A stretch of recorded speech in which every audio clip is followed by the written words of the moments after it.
Whether you're ordering wings for the game, whipping up a 7-layer dip, or ordering pizza, there's something about football that makes you want to eat. And this football season, Uber Eats has the best deals on game day food. No matter what you're craving, from 2-for-1 pizza to buy one, get one wings, Uber Eats will be dropping new deals each week, all season long. Uber Eats, official on-demand delivery partner of the NFL. Order now. Terms and conditions apply. See app for details.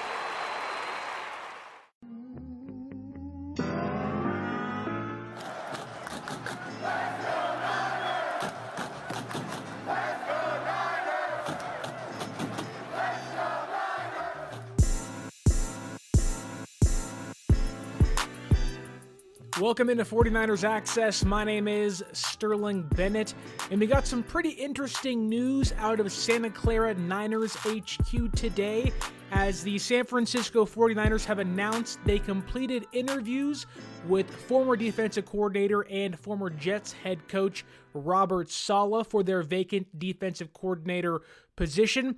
They also interviewed Lions passing game coordinator and defensive backs coach Deshea Townsend. So 2 interviews done today as the San Francisco 49ers try to fill their defensive coordinator role and position. I want to ask you to like, share, subscribe, leave that review on the audio podcasting platforms, and let's dive into the news that happened at Niners HQ today, and let's break down what Saleh or Townsend could mean for the San Francisco 49ers defense. Now, to clarify, both these interviews were done virtually. They were not done in person at the Niners facilities.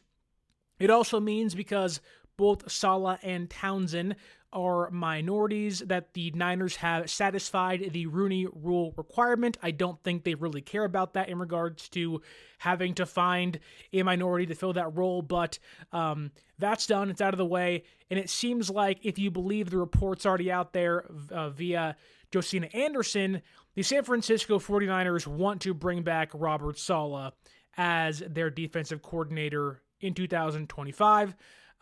It does feel like that he is the favorite, and if you listen to what ESPN's Dan Graziano said earlier, I think it was yesterday, the San Francisco 49ers and Robert Saleh have mutual interest, and it's basically a waiting game between San Francisco and Saleh. Saleh has 2 head coaching positions or interviews lined up for him later on in the week.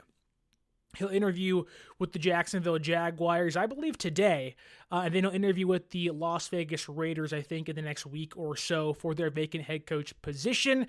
So the Niners find themselves in this kind of in-between spot. They want to bring back Robert Saleh, at least that's what the indication is, but they have to wait for him to finish his head coaching interviews, and it's not to say there won't be more added along the way for Saleh. So they want to bring him back, but they're waiting to see what happens with him. That does lead them down this winding road of potentially being kind of led on by Robert Saleh, although probably unintentional. Let's say this thing drags out and he becomes a finalist for multiple jobs, and San Francisco sitting here, let's say in February, in March, maybe even in April if things go that long, although that's the draft time, so I doubt it carries on that far. San Francisco could find themselves essentially being hung out to dry, not getting the guy they want. An argument is to be made that San Francisco should be proactive in their defensive coordinator search, and maybe if Saleh is going to be a finalist for a handful of jobs, start to look elsewhere. Other names on the market are Lou Anarumo of the Cincinnati Bengals, or at least prior to this offseason. He got fired this year.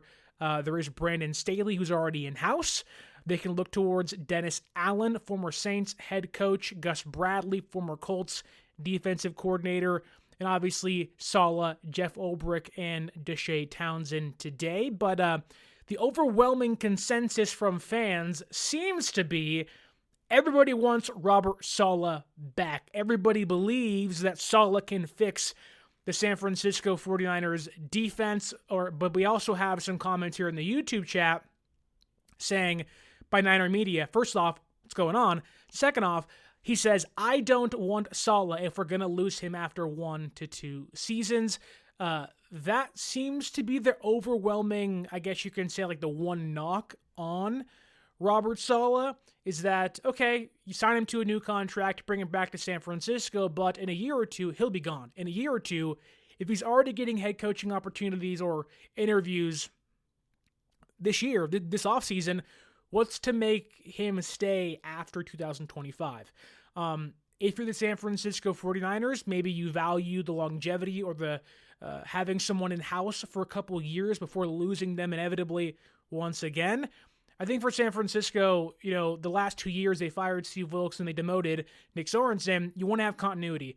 That was the beautiful thing with going from Saleh all the way to DeMeco Ryans. There was this, schematic mentality continuity with those two people that you can see carried over. That's the reason why they didn't miss a step from Saleh to DeMeco Ryans. And you can argue that Ryans had a better 2-year stint than Saleh's, 5-year stint from 2017 to 2020, because personnel's better for sure, but the continuity is there. Younger players grew into their roles, so it's really important to have continuity with your young players. I think of Renardo Green, Lenore, Malik Mustafa, Jair Brown, even younger guys you draft this year. You want to have that group, the next chunk of stars you hope can butt into the core of your defense, have that same leader that is pushing them day in, day out to hopefully continue and be the next great Niners defense of the future.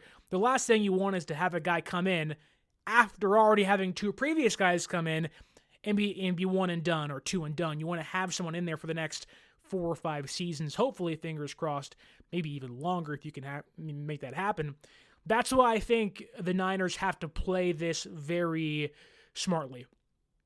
Yes, I get the connection to Saleh. I understand the emotional connection to him, this unfinished business style of, I guess you can say, like, motto, if you will, which there certainly is unfinished business. I would love to see Saleh come back and win a Super Bowl here with Kyle Shanahan and a lot of the same defensive stars. That said, I think it would benefit San Francisco to look at not just an unproven, say, position coach like Deshea Townsend, but maybe look for a failed former head coach, not like Saleh, but like, say, a Dennis Allen, like, say, maybe a Jeff Ulbrich, who Ulbrich's value really isn't as high, his stock really isn't as high as Saleh, and they run similar schemes.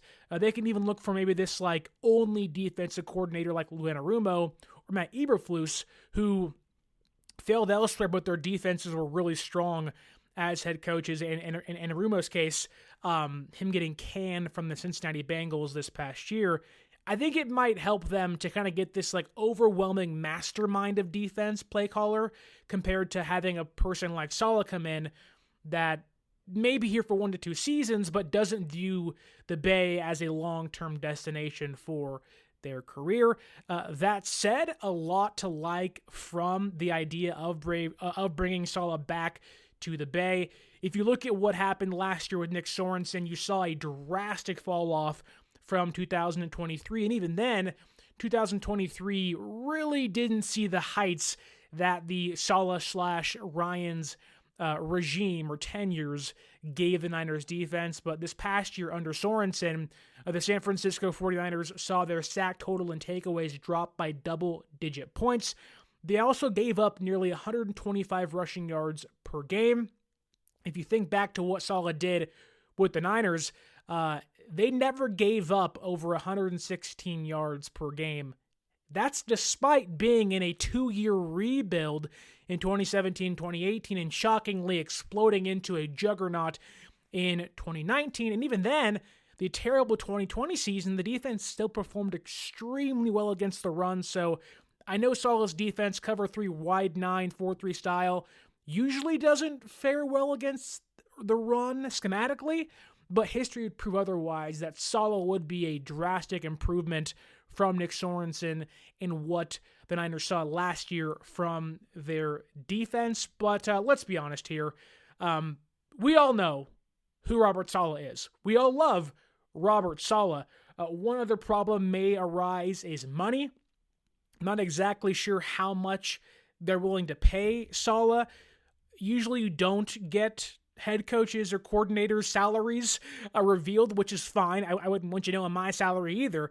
That said, maybe it comes down to money. Maybe it comes down to fit, but I don't see that being a major factor. I think if the mutual interest report is believed to be true, it seems to be the case that Saleh is just hearing things out from the Raiders and Jaguars, then moving on to Saleh. And while, yes, Tommy Huxley points out here, there is no salary cap for coaches, there isn't one, but when the ownership group is paying out loads of guaranteed money to Christian McCaffrey and eventually Brock Purdy and Lenore and Kittle and Trent Williams and so many other stars in this team, sometimes they want to be a little fickle and penny pinch with the coaching staff. But Tommy Huxley also says here, pay that man whatever he wants when it comes to Robert Saleh.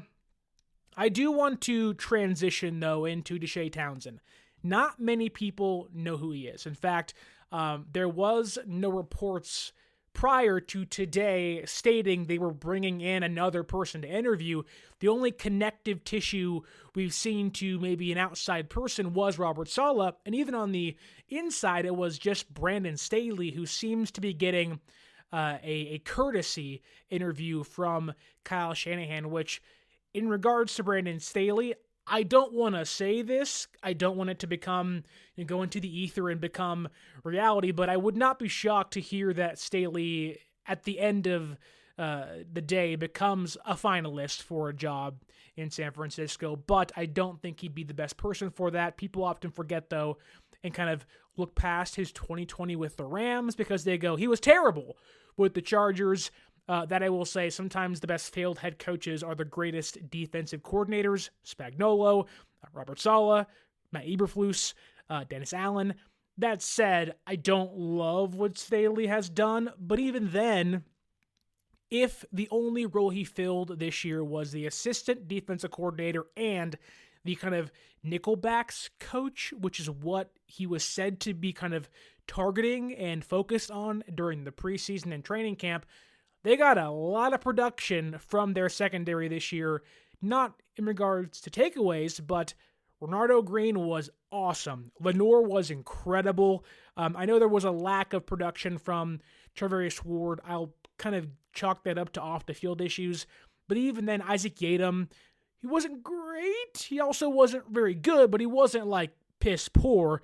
I think a lot of the issues San Francisco saw this year was a lot of front seven problems. Devondre Campbell, even though D. Winters was phenomenal in coverage, a lot of run defense issues, and a lot of miscommunication this year from the defense. But moving on to Deshea Townsend and kind of looking at this unknown person who interviewed today. I'm sure many of you don't know who he was. I didn't know who he was, and so I took a deep dive right after I had heard the news and was like, look, how can I get everything I need to know about Deshea Townsend before he maybe becomes the next defensive coordinator for the San Francisco 49ers? I think it's important to look at the track record of Deshea Townsend. With him being so unknown, would it shock you to say, or would it shock me to say that he's got about 27 years of NFL/college experience. He played 13 years in the NFL. He was a two-time Super Bowl champion cornerback for the Pittsburgh Steelers, which tells you almost everything you need to know about the mindset Deshea Townsend has. Obviously, things change over time, but when you hear a defensive player from the Pittsburgh Steelers wants to be a defensive coordinator, I think a lot of people lean to yes, because he played during the Cowher and the Tomlin eras in Pittsburgh. He won 2 Super Bowls there, and we all know what those defenses were like. James Harrison, Larry Foote, many, many other great players, Troy Polamalu, Ike Taylor, and many others. That defense ate up opposing offenses almost every single game. When they were on ESPN Monday Night Football against the Ravens, it was must-watch television. It was like you were watching a throwback style of football. And I think that Townsend would bring that physicality. Obviously, the NFL is different in 2024 and 2025, but I think when you have a player that has learned in and throughout those regimes, that mentality sticks with you. That the way you play football, the way you coach football sticks with you. And I think you do see that with the Detroit Lions this year, albeit again in a more 2025 version of the NFL. You do see how physical they are. And even then, they're banged up to hell. We're so done with New Year, New You. This year, it's more you on Bumble. More of you shamelessly sending playlists, especially that one filled with show tunes. More of you finding Geminis because you know you always like them. More of you dating with intention because you know what you want. And you know what? We love that for you. Someone else will too. Be more you this year and find them on Bumble. Right out there in Detroit, and their defense is still playing relatively well with what they have to work with. They've lost Aiden Hutchinson, Aleem McNeil, plenty of cornerbacks this year that they kind of paid to be, big-time players for them. Anzalone just came back off the broken forearm. They've had to deal with their fair share of injuries, and the defense, albeit at times, has looked kind of like some Swiss cheese. They've really been able to kind of stay afloat and make their defense play phenomenal. If you go back and watch that game against the Vikings in Week 18, their red zone defense was phenomenal. Now, he's not calling plays per se, but he is their passing game coordinator.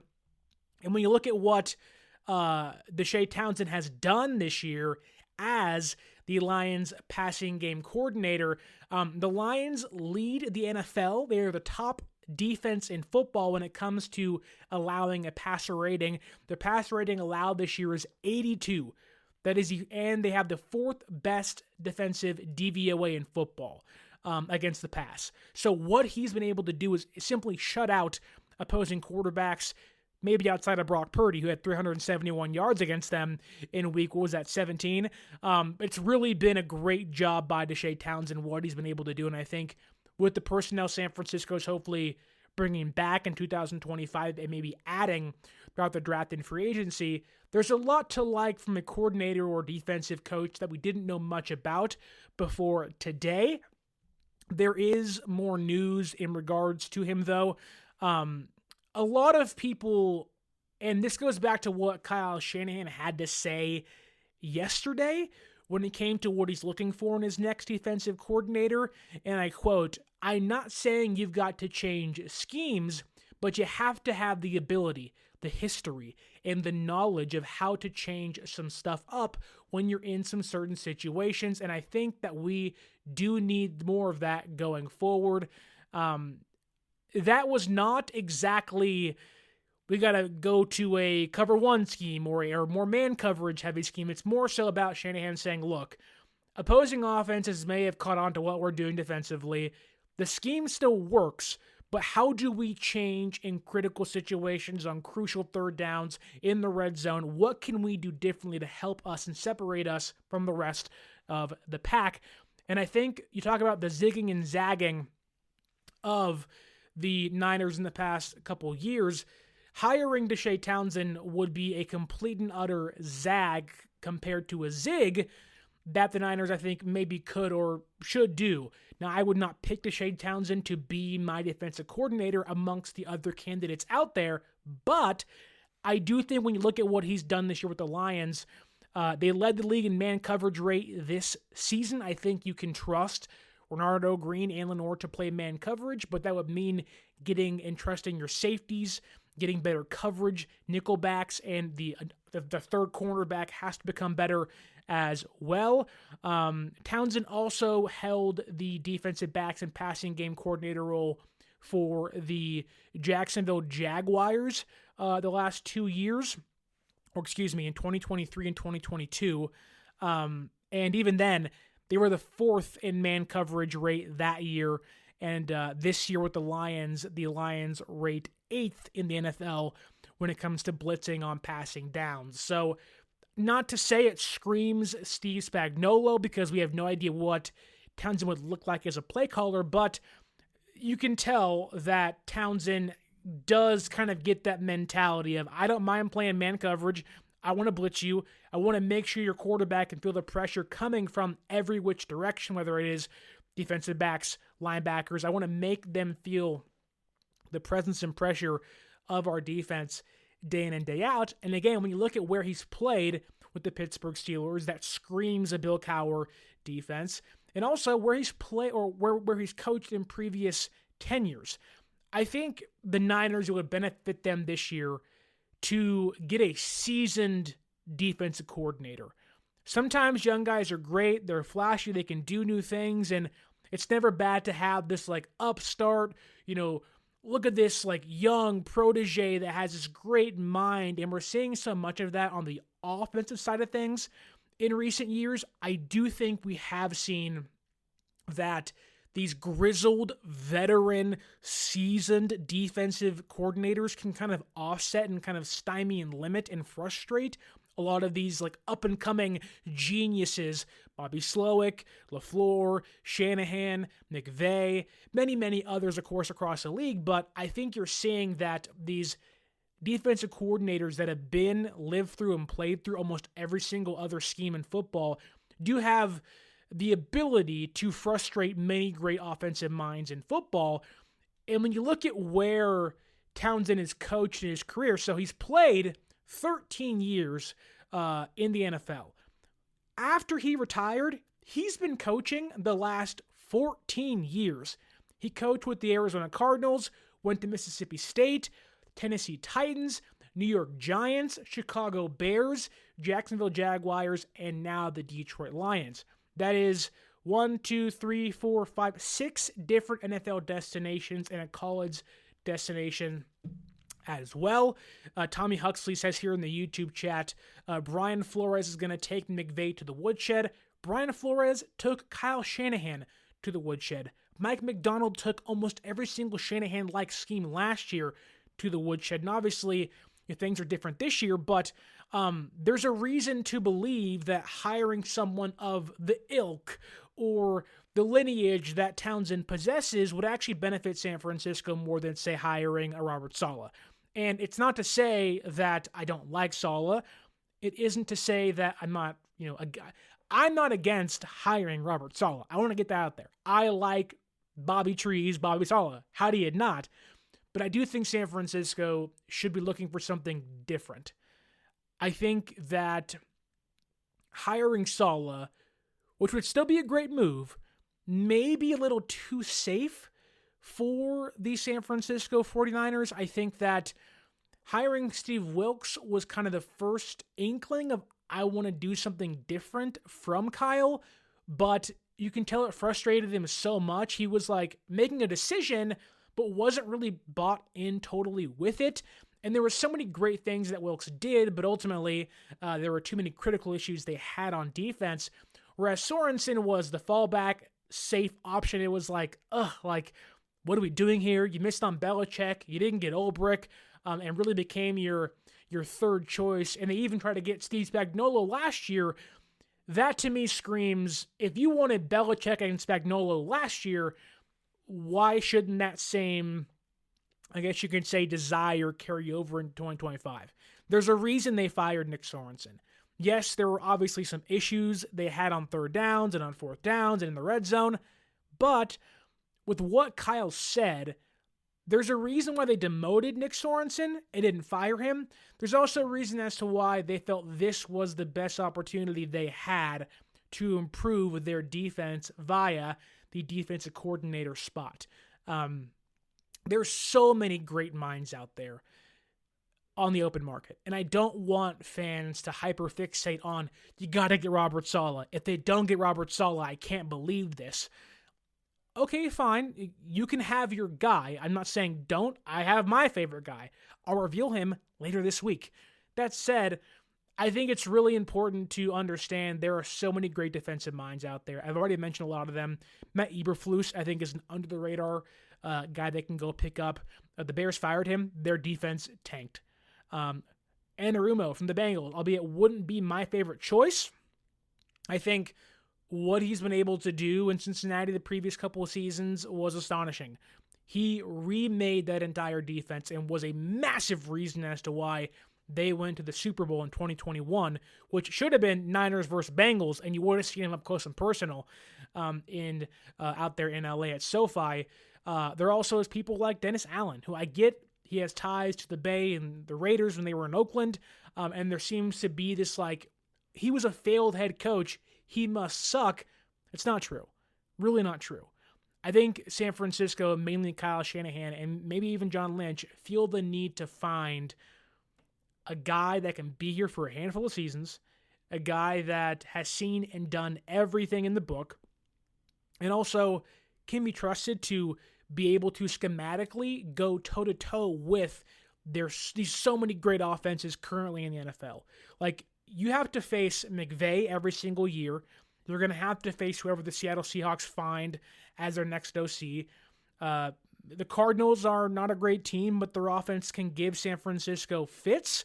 And even then, the Buccaneers have a good offensive coordinator, albeit don't have the greatest personnel. But even then, San Francisco didn't play them with Chris Godwin or Mike Evans.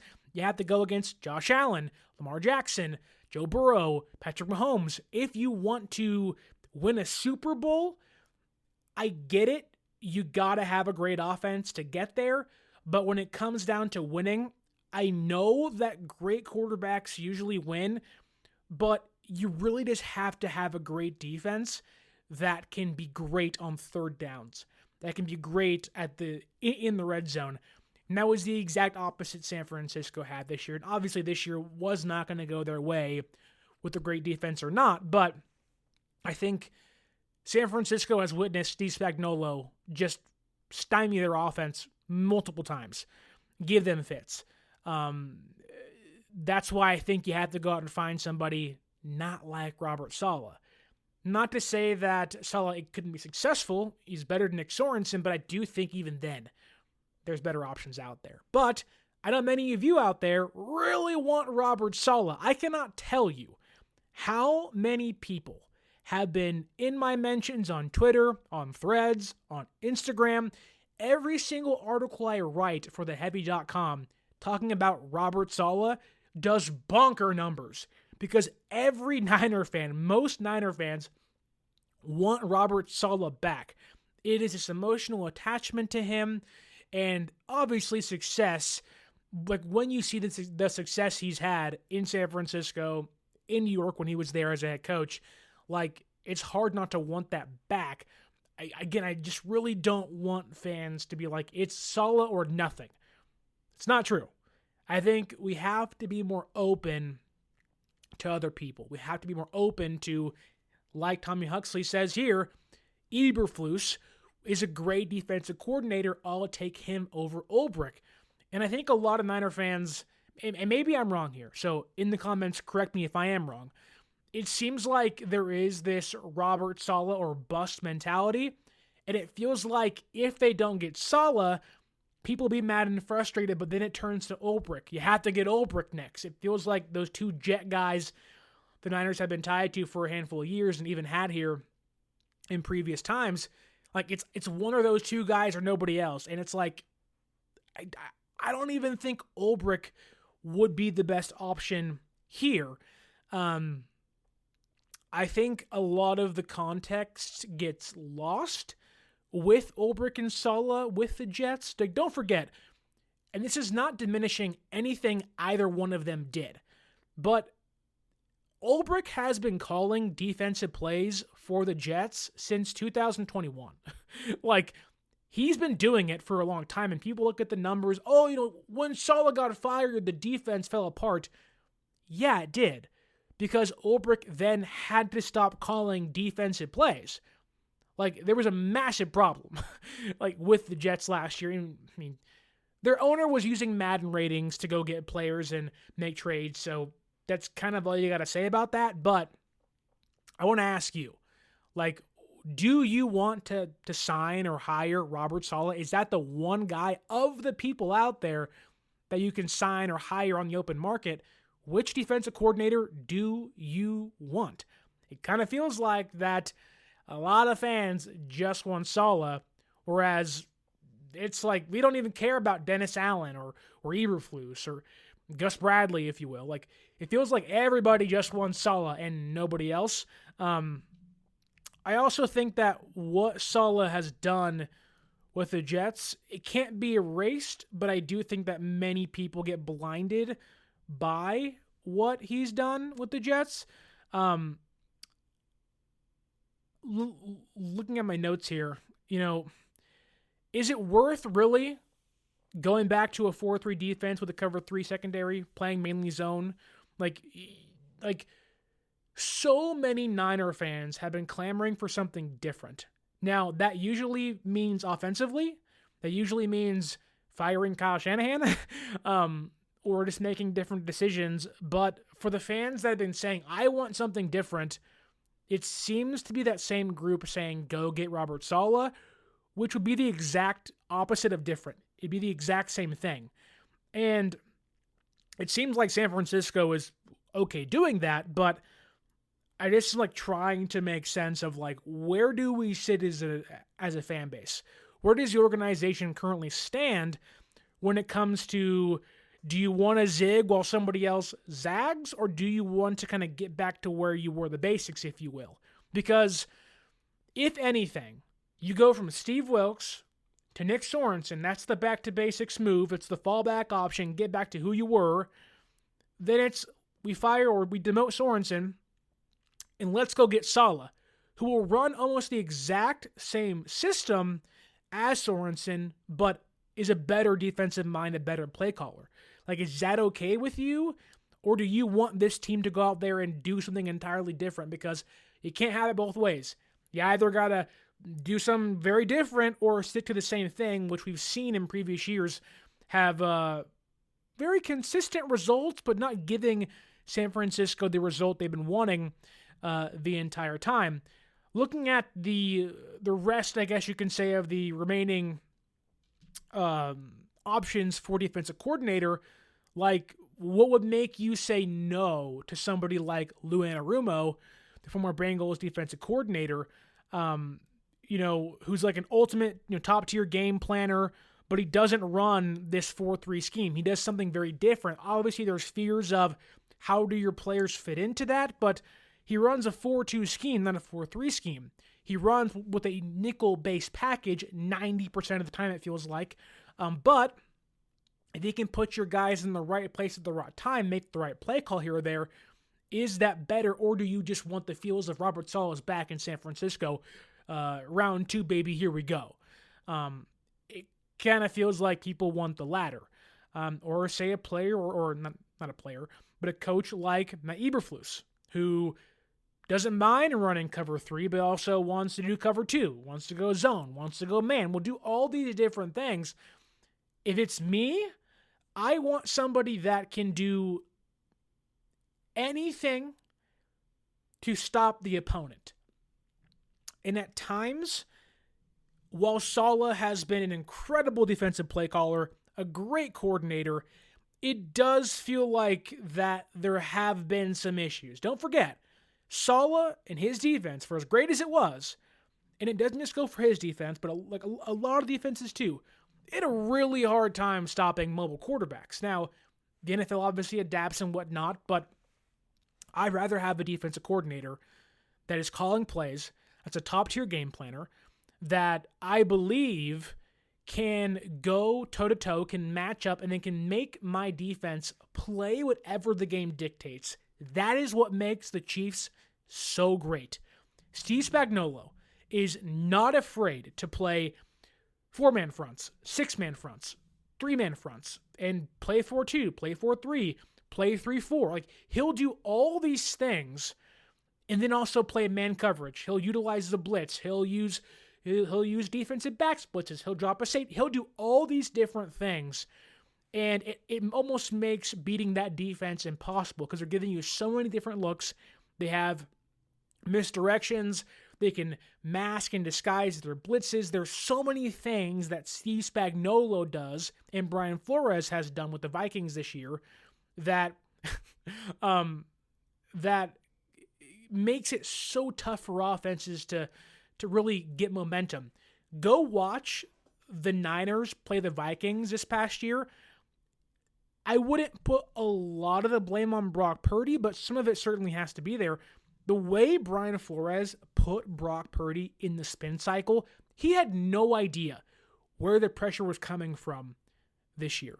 Now, you're not going to go get Brian Flores, but I'm saying is that you have to have that defensive mind in this day and age that can literally do everything. We want all of our head coaches, all of our players to be 5-tool players. You want to have the speed, the athleticism, the arm, the mental strength. Like, everybody wants to have Lamar Jackson, Patrick Mahomes, Josh Allen. I think we should be looking, and it's way easier said than done, but you have to almost take that exact same, I guess you can say, like, structure you want for your star players and push that into the coaching conversation. And I think that while Saleh is so great, I think that there would be a limiting factor into how much this defense could run next year and even beyond. And even then, he might be gone in 1 year's time too. Like, let's say he comes back to San Francisco and the Niners have a great year. Go to the playoffs, NFC Championship game, deep playoff run. Say they even go to the Super Bowl and they lose again. Well, there'd be so many other domino effects to that. Let's say that happens. You cannot tell me, you can promise me, that Saleh comes back in 2026. Like, that is a, oh my goodness, we are XYZ team. We're the Colts, and Richardson's a bust, and Steichen's not getting it done. Let's get Saleh in here, change the culture, and figure things out defensively. Like, that kind of feels like that would happen instantly. Or other teams would hire him. The Dolphins would do it. You look at teams out there in the AFC South. The Jaguars already maybe won him. You have teams like the Titans, who are a mess currently. Maybe they'd get Saleh.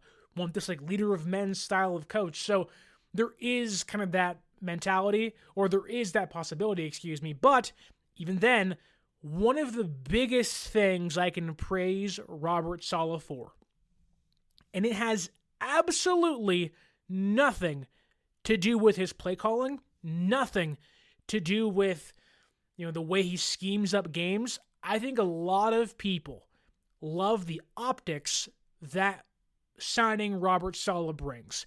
Fans have been begging and have been yelling and screaming because they want to have their defensive coordinator, one, on the sideline, but two, they want to see the emotions, him yelling at Nick Bosa, getting fired up. Everybody loved to see Robert Saleh jacked out of his mind, bald head on the sidelines, going berserk after every single sack, after every single takeaway. People love that stuff. And they didn't have that with Steve Wilks. They didn't really get that with DeMeco Ryans, albeit it was more so than Wilks, and it was not even existent with Nick Sorensen. I think a lot of the Saleh or bust kind of, I guess you can say, thought process is really just, he was great when he was here.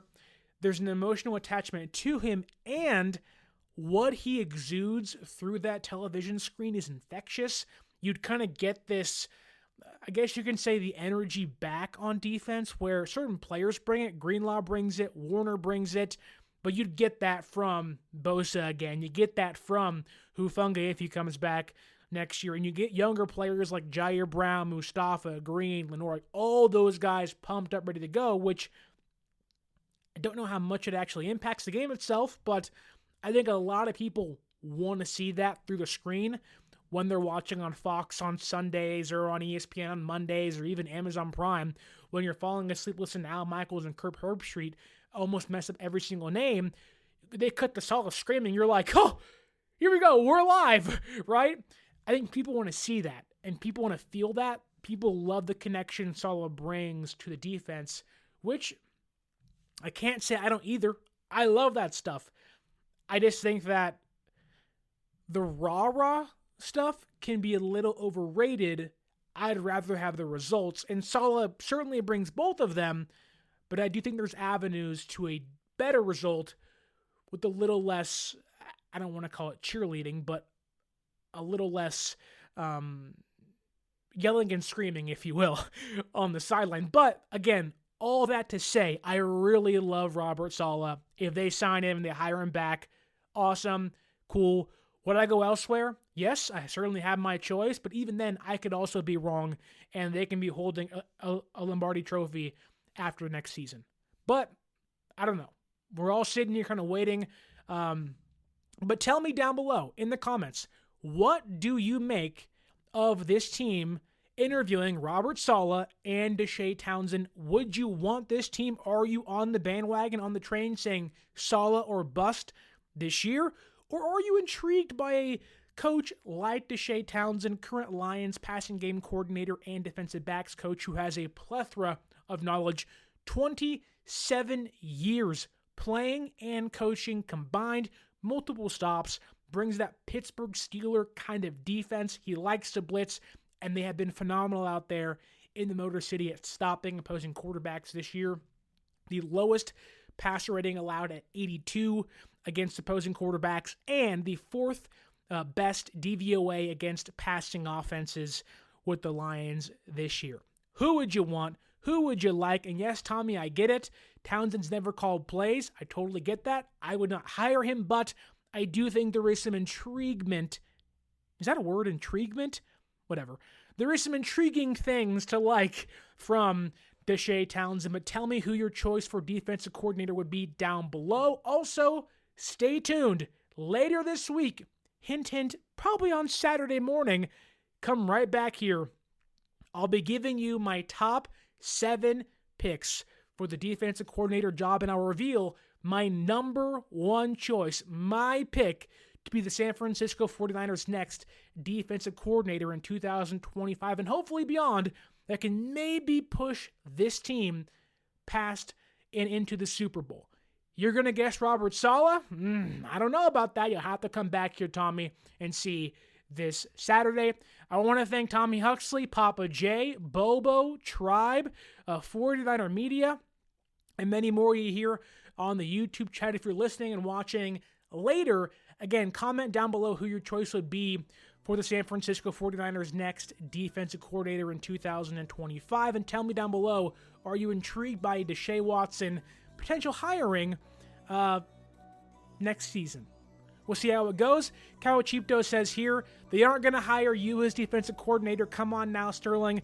I'm not going to put my hat in the ring, but I tell you this, who I'm picking, I think everybody will universally like once you hear my pitch on him this weekend. But don't forget to like, share, subscribe, leave that review on the audio podcasting platforms. Follow us on social media at 49ers_access is the X or Twitter. 49ers.access is the Instagram. And if you want to go to a baseball game, NBA game, if you want to pay the big bucks to go watch the NFL playoffs this year live in person, go to SeatGeek.com and save yourself $20 off your first purchase using promo code 49ERSAccess, 49ERSACCESS at SeatGeek.com. You can also go to SportsSpyder.com for your team's latest news, podcast, and articles. Click that link down below in the description or go to SportsSpyder.com. All I have for you today. Hope you enjoy the rest of your week. Stay tuned for my defensive coordinator rankings this weekend. And as always, my name is Sterling Bennett. And until next time, stay faithful.